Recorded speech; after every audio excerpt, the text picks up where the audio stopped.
आज के वीडियो में प्रोटीन्स का वर्गीकरण अर्थात क्लासिफिकेशन ऑफ प्रोटीन्स को समझाएंगे। तो पूरी जानकारी के लिए मेरा पूरा वीडियो लास्ट तक देखिए और यदि अभी तक हमारे चैनल को सब्सक्राइब ना किया हो तो सब्सक्राइब जरूर कर लीजिए।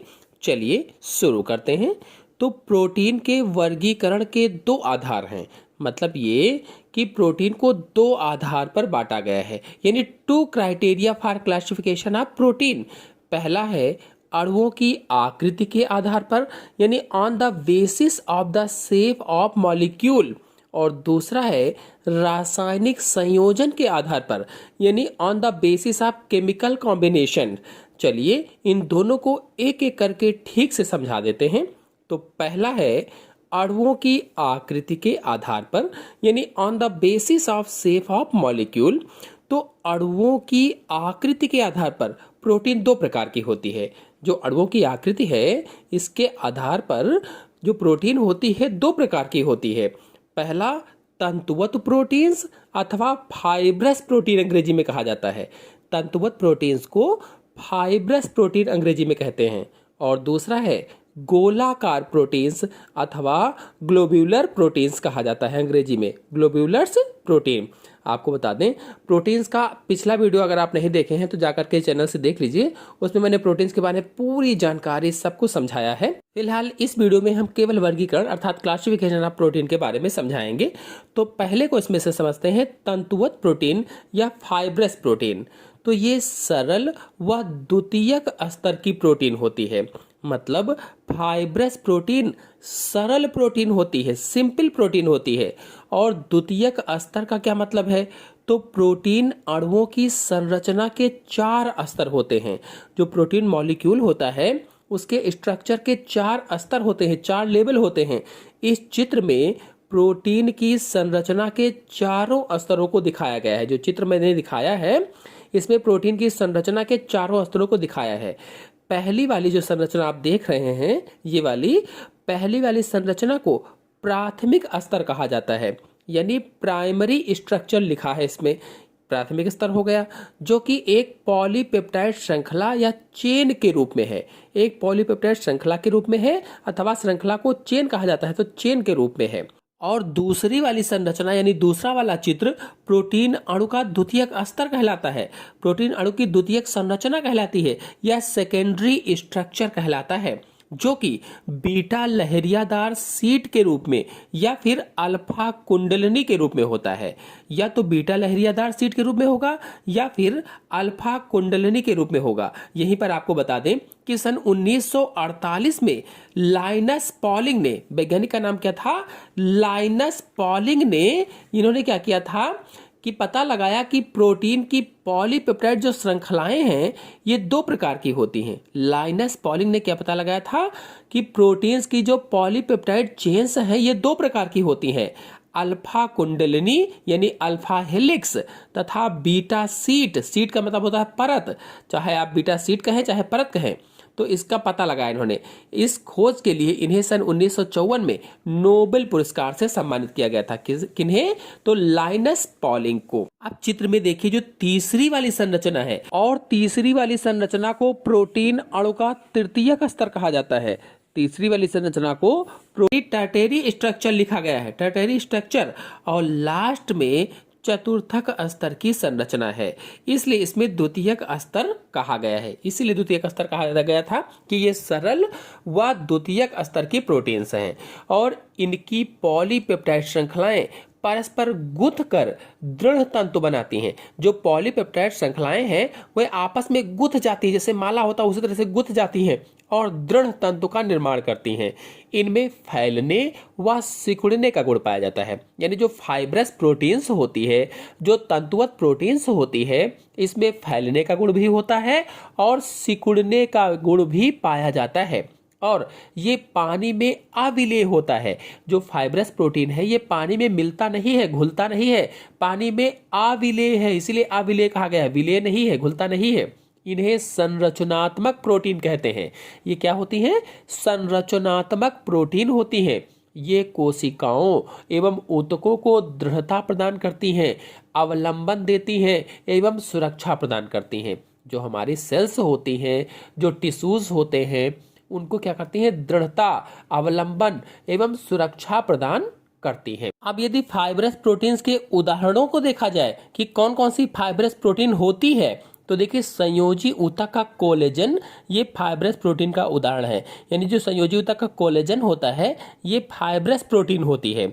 और ऐसे ही पेशियों यानी मसल्स के जो एक्टिन व मायोसिन है ये भी क्या होती है, फाइब्रस प्रोटीन्स होती है। पेशियों के एक्टिन व मायोसिन, ऐसे ही मकड़ियों के जाले के रेशमी धागे जो होते हैं, सल्क हैं यानी स्केल्स हैं, फाइब्रस प्रोटीन के उदाहरण हैं। जो नख हैं, पंजे हैं, नाखून हैं, पिच्छ हैं, पंख हैं, सींग, खुर, इनमें जो किरेटिन पाया जाता है वो किरेटिन भी फाइब्रस प्रोटीन होता है। रुधिर प्लाज्मा की जो फाइब्रोनोजन है वो भी क्या है, फाइब्रस प्रोटीन है। रुधिर जो हमारा रुधिर प्लाज्मा है इसमें जो फाइब्रोनोजन प्रोटीन पाई जाती है वो क्या है, फाइब्रस प्रोटीन होती है।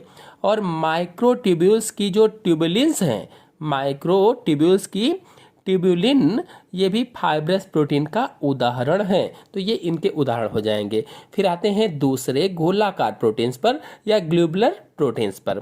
तो देखिए जो गोलाकार प्रोटीन्स हैं इनकी संरचना तृतीयक व चतुर्थ स्तर की होती है। अभी मैंने आपको तृतीयक स्तर क्या है, द्वितीयक स्तर क्या है, प्राथमिक स्तर क्या है बताया ही चित्र के माध्यम से। तो गोलाकार प्रोटीन्स की संरचना तृतीयक व चतुर्थ स्तर की होती है और ये वलित होकर गोलाकार आकृति बनाती हैं। वलित हो जाती है, घूम जाती हैं और घूम करके गोल आकृति बना लेती हैं। ये जल में विलीय होती हैं, जो जल है उसमें घुल जाती हैं, मिल जाती हैं। और गोलाकार प्रोटीन क्रियात्मक होते हैं, क्रियात्मक, संरचनात्मक नहीं होते हैं। जबकि फाइब्रस प्रोटीन क्या थी, संरचनात्मक प्रोटीन थी। लेकिन गोलाकार प्रोटीन्स या ग्लोबुलर प्रोटीन्स क्या होती है, क्रियात्मक होती है और उपापचयी क्रियाओं यानी मेटाबॉलिक रिएक्शंस में भाग लेती है। जो उपापचयी क्रियाएं होती हैं, मेटाबॉलिक रिएक्शंस होती है, उसमें भाग लेती हैं। अगर इसके उदाहरणों को देखा जाए कि गोलाकार प्रोटीन्स या ग्लोबुलर प्रोटीन्स कौन कौन सी होती हैं, तो देखिए जो हमारा रुधिर प्लाज्मा है, रुधिर प्लाज्मा के इम्यूनोग्लोबुलिन्स हैं, ग्लोबुलिन्स हैं एवं जो एल्ब्यूमिन्स हैं, एंजाइम्स हैं, कुछ हार्मोन्स हैं, ये सब क्या है, गोलाकार प्रोटीन्स होते हैं या ग्लोबुलर प्रोटीन्स होते हैं। कौन कौन से, इम्यूनोग्लोबुलिन्स, ग्लोबुलिन्स, एल्ब्यूमिन्स, एंजाइम, कुछ हार्मोन्स। और जो पेशियां हैं, पेशियों के मायोग्लोबुलिन्स, पेशियों का जो मायोग्लोबुलिन्स होता है वो भी गोलाकार प्रोटीन्स का उदाहरण होता है। ऐसे ही हिस्टोन्स तथा दालों के जो प्रोलैमिन्स हैं, दालों के प्रोलैमिन्स भी गोलाकार प्रोटीन या ग्लोबुलर प्रोटीन्स के उदाहरण होते हैं। इस तरह से जो अनाज होता है, अनाज के ग्लूटेलिन्स, तो ग्लूटेलिन्स भी ग्लोबुलर प्रोटीन्स या गोलाकार प्रोटीन्स होती है। अब रासायनिक संरचना के आधार पर प्रोटीन कितने प्रकार की होती है जान लेते हैं। तो रासायनिक संरचना के आधार पर प्रोटीन 3 प्रकार की होती है। यानी on the basis of chemical composition protein are 3 types. पहला सरल प्रोटीन, दूसरा संयुग्मित प्रोटीन और तीसरा व्युत्पन्न प्रोटीन। देखिए जो सरल प्रोटीन है इसे अंग्रेजी में सिंपल प्रोटीन कहा जाता है। इस प्रकार के प्रोटीन केवल अमीनो अम्ल के बने होते हैं। जो सरल प्रोटीन्स होते हैं ये केवल अमीनो अम्ल के बने होते हैं। और मैंने पिछले वीडियो में आपको बताया था कि अमीनो अम्ल क्या होते हैं, तो एक तरीके के कार्बनिक अम्ल होते हैं। जो अमीनो अम्ल हैं एक तरीके के कार्बनिक अम्ल होते हैं और ये बहुत सारे मिल जाते हैं तो प्रोटीन्स बन जाती है। इसीलिए कहा गया कि इस प्रकार के प्रोटीन केवल अमीनो अम्ल के बने होते हैं। और इनमें से कुछ गोलाकार अणु होते हैं, यानी गोल आकार के मॉलिक्यूल होते हैं जो पानी में घुलनशील होते हैं। सरल प्रोटीन क्या है, पानी में घुलनशील होती है और गर्म करने पर संयुग्मित नहीं होते हैं, गर्म करने पर मिलते नहीं हैं। जैसे हिस्टोन, प्रोटैमीन है, एल्ब्यूमिन्स हैं, ग्लोबुलिन्स हैं, ग्लूटालिन्स हैं, ये सब क्या है, सरल प्रोटीन्स हैं या सिंपल प्रोटीन्स के उदाहरण हैं। हिस्टोन, प्रोटैमीन, एल्ब्यूमिन्स, ग्लोबुलिन्स, ग्लूटालिन्स, ये सब क्या है, सिंपल प्रोटीन्स हैं। फिर दूसरा है संयुग्मित प्रोटीन या कॉन्जुगेटेड प्रोटीन। तो इसमें एक प्रोटीन अणु किसी अप्रोटीनी अणु के साथ जुड़ा रहता है। अप्रोटीनी अणु क्या है, तो नॉन प्रोटीन मॉलिक्यूल के साथ जुड़ता है। जो एक प्रोटीन अणु है, एक प्रोटीन मॉलिक्यूल है, वो किसी नॉन प्रोटीन मॉलिक्यूल के साथ जुड़ता है, जिसे प्रोस्थेटिक समूह कहा जाता है। प्रोस्थेटिक समूह, और ये कई प्रकार के होते हैं। इनमें से पहला है न्यूक्लियोप्रोटीन्स। तो न्यूक्लियोप्रोटीन्स में प्रोस्थेटिक समूह न्यूक्लिक अम्ल होता है। जो न्यूक्लियोप्रोटीन्स होते हैं इनमें प्रोस्थेटिक समूह क्या है, तो न्यूक्लिक अम्ल होता है। जैसे गुणसूत्रों में हिस्टोन तथा शुक्राणुओं में प्रोटेमीन्स। गुणसूत्रों में कौन सी प्रोटीन पाई जाती है, हिस्टोन प्रोटीन पाई जाती है। शुक्राणुओं में कौन सी, प्रोटेमीन्स। और वायरस में न्यूक्लियोप्रोटीन्स, यानी वायरस जो होते हैं न्यूक्लियोप्रोटीन्स के बने होते हैं। तो फिर अगला है ग्लाइकोप्रोटीन्स। तो ग्लाइकोप्रोटीन्स या इसको म्यूकोप्रोटीन्स भी कहा जाता है, म्यूकोप्रोटीन्स। और इसमें प्रोस्थेटिक समूह कार्बोहाइड्रेट होते हैं। जो ग्लाइकोप्रोटीन्स हैं या म्यूकोप्रोटीन्स हैं, इसमें प्रोस्थेटिक समूह क्या है, कार्बोहाइड्रेट होते हैं। कहने का मतलब यह है कि प्रोटीन किसी कार्बोहाइड्रेट के साथ संयुक्त होता है या प्रोटीन किसी कार्बोहाइड्रेट के साथ जुड़ जाता है।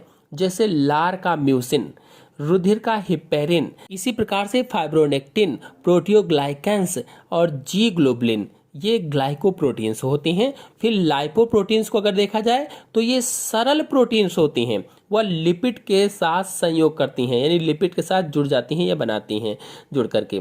जैसे कोशिका कलाओं में लिपिड जो होता है, जो कोशिका कला होती है उसमें लिपिड होता है।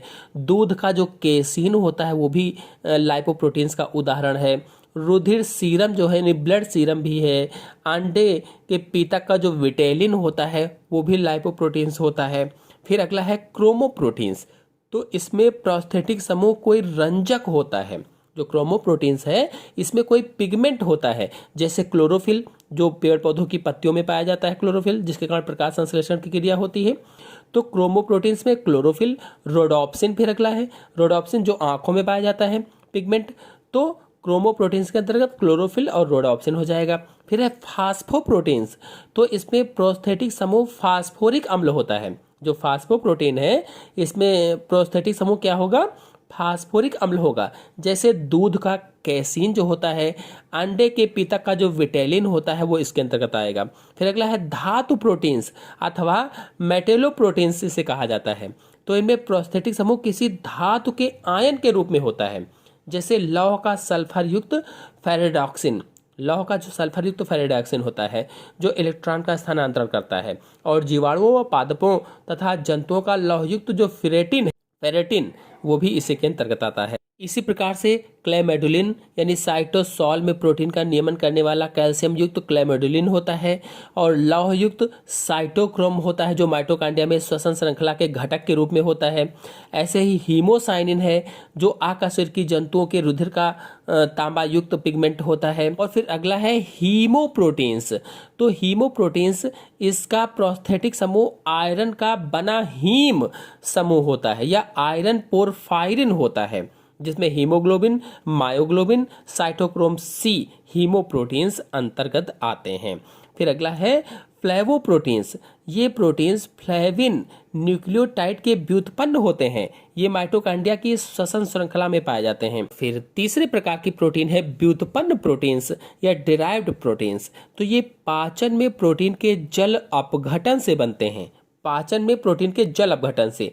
जैसे प्रोटीन पाचन के बाद बनने वाला प्रोटियोसेस, पेप्टोन्स तथा छोटे पेप्टाइड्स आदि, तथा रुधिर का थक्का बनते समय फाइब्रोनोजन से बना फाइब्रिन जो होता है, ये व्युत्पन्न प्रोटीन्स के उदाहरण होते हैं। मतलब पाचन में प्रोटीन के जल अपघटन के बाद बने, यानी प्रोटीन पाचन के बाद बनने वाले जो होते हैं उन्हें ही व्युत्पन्न प्रोटीन्स कहा जाता है। तो आशा है आप सभी लोगों को प्रोटीन्स का वर्गीकरण अच्छी तरह से समझ में आ गया होगा। समझ में आ गया हो तो वीडियो को लाइक और शेयर कीजिए। चैनल पर नए हैं तो चैनल को सब्सक्राइब कर लीजिए। धन्यवाद।